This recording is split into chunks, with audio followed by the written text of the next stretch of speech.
মানবতার সেবক বলে খ্যাত মিল্টন সমাদ্দার। ধর্মে খ্রিস্টান তিনি।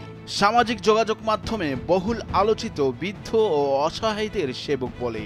কিন্তু মানবতার আড়ালে ভয়ঙ্কর সব অভিযোগ তার বিরুদ্ধে। কিডনি বিক্রি, জমি দখল, দরিদ্রদের নামে টাকা তুলে ব্যক্তিগত সম্পত্তি বাড়ানোর অভিযোগও রয়েছে তার বিরুদ্ধে। দেশের শীর্ষস্থানীয় সব মিডিয়ায় কান পাতলেই শোনা যাচ্ছে মিল্টনের বিরুদ্ধে অজস্র প্রতারণার অভিযোগ। সেসব অভিযোগের উত্তর দিতে দিতেও ক্লান্ত তিনিও। এবার তিনি নিজের ফেসবুকে দিলেন আত্মহত্যার ঘোষণা।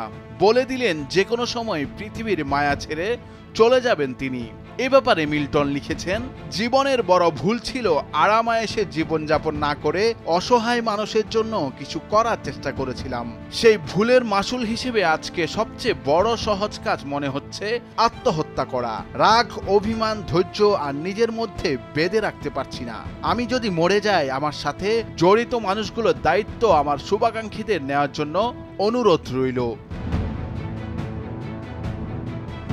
রাস্তার পাশে প্রতিবন্ধী, ভবঘুরে ও অসুস্থ বৃদ্ধদের খোঁজ পেলেই রবিনহুডের মতো চলে যান মিল্টন সমাদ্দার ও তার দল। ফেসবুকে এরকম ভিডিও দিয়ে মানুষের কাছে অর্থ সহায়তা চান তিনি।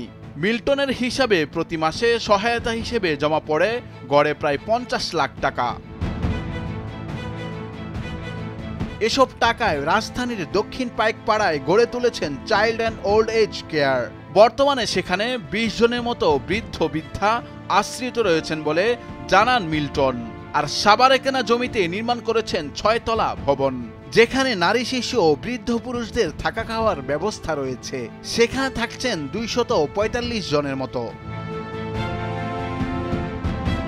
মিল্টন সমাদ্দারের দেয়া তথ্য যাচাই করতে সাভারের আশ্রমে গিয়ে দেখা যায় সেখানে সর্বোচ্চ 50 থেকে 60 জনের মতো আশ্রিত রয়েছেন। এছাড়া দুটি শাখায় মোট 60 জন থেকে 70 জন কর্মচারী রয়েছেন।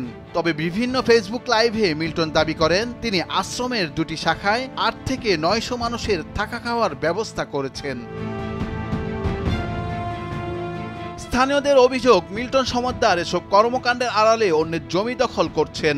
এমনই একজন শামসুদ্দিন চৌধুরী, মিল্টনের সাভারের আশ্রমের পাশের জমির মালিক তিনি। শামসুদ্দিনের অভিযোগ, বহুদিন ধরে এই জমির দিকে মিল্টনের নজর রয়েছে। ঈদুল ফিতরের আগের দিন পরিবার সহ জমি দেখতে গেলে মিল্টনের সঙ্গে কথা কাটাকাটি হয় তার।